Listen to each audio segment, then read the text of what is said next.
Sa kampana, idinaan ng ilang civil society groups ang kanilang pagkadismaya sa takbo ng gobyerno.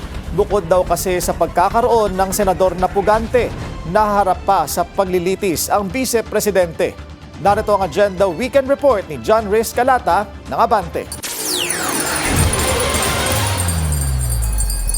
Sa kakaibang paraan, pinarating ng ilang civil society groups ang kanilang mga hinaing sa pamahalaan sa pamamagitan ng pagpapatugtog ng handbells.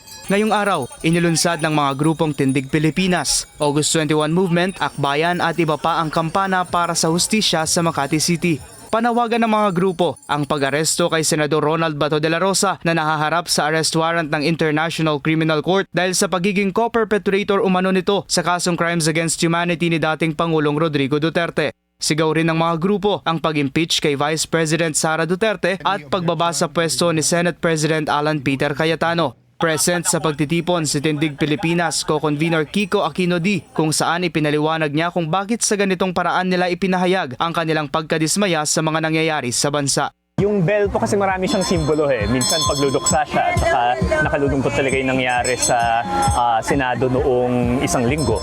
Minsan alarm bell din po siya kasi parang kailangang makita na natin yung pambabastos na ginagawa ng ibang mga politiko dito sa ating Senado. Personal ding dumalo sa pagkilos ang ekonomista at dating UP professor na si Solita Winnie Monsod. Sabi niya, ipatalsik lahat ang senador. Tapos sabi niya, wag, hindi naman lahat.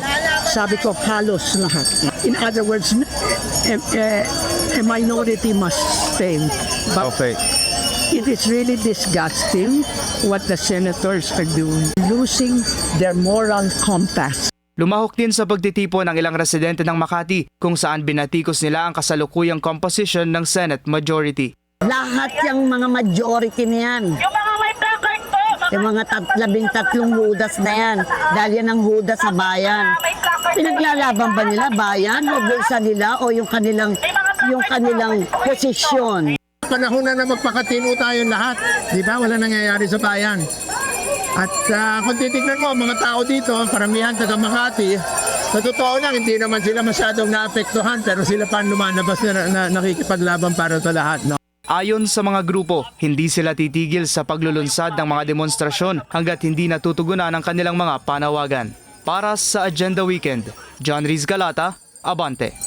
Manatiling nakatutok sa Bilyonaryo News Channel. Sumubaybay sa aming social media accounts at mag-subscribe sa aming YouTube channel para sa mga eksklusibong balita at storya.